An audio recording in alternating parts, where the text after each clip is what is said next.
Hi everyone, in this video I will show you a special clamping device which clamps on the outer surface of the workpiece.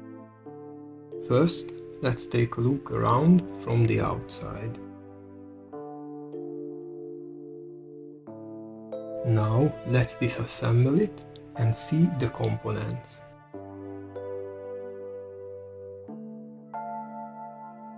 This is our workpiece, a shaft, what we want to position and hold in place tightly. The diameter of this rod should match with the geometry of the clamping tool. If it's too big, we can't push it inside. If it's too small, we can't clamp it.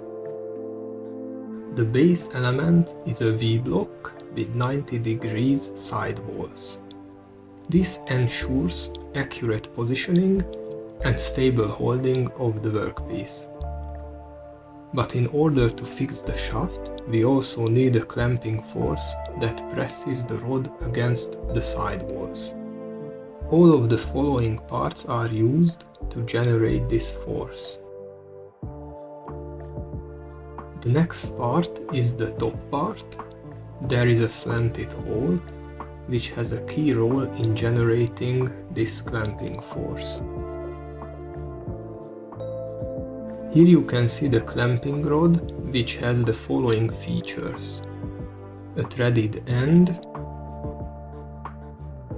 a retaining groove which protects the rod against rotation with the help of a grub screw with a pin, a special cutout with a flat surface.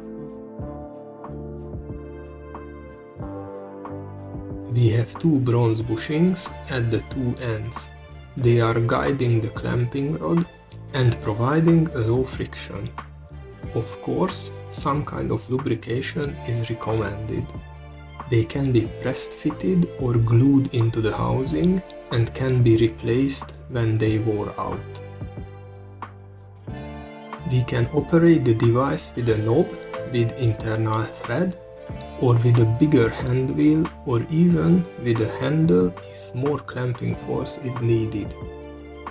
But in the simplest case, a hexagon nut with a wrench is also a suitable choice. At last, there is the earlier mentioned grub screw with a pin, but let's change to a cross-sectional view and see the tool in action.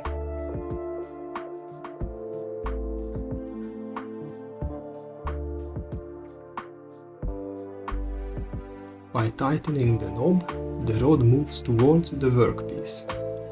The displacement has a vertical component which generates the downward clamping force that presses the workpiece against the V-block's walls. Unfortunately, there is a tangential displacement of the clamping rod as well, which can cause some rotation of the workpiece during the clamping process. In another camera position, we can see how the grub screw is limiting the movement and prevents the turning of the rod.